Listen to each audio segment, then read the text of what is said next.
Okay, so I've planned my book and I decided I wanted to do a combination of drawing. So I'm going to use pencil, I'll probably use a little pen, and I also want to use some rubber stamps. And I decided my theme is going to be vases and cups, and so kind of like vessels.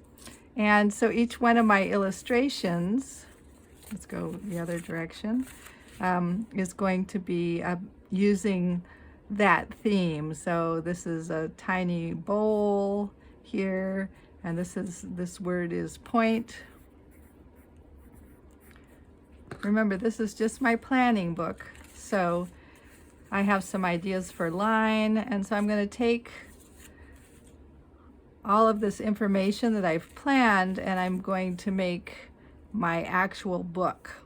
Notice how I have a cover on this side and a cover on this side. So these are going to be covered with cardboard in the end, and I'm going to have a design on it. So that's my plan, and I'm all ready to start illustrating my book.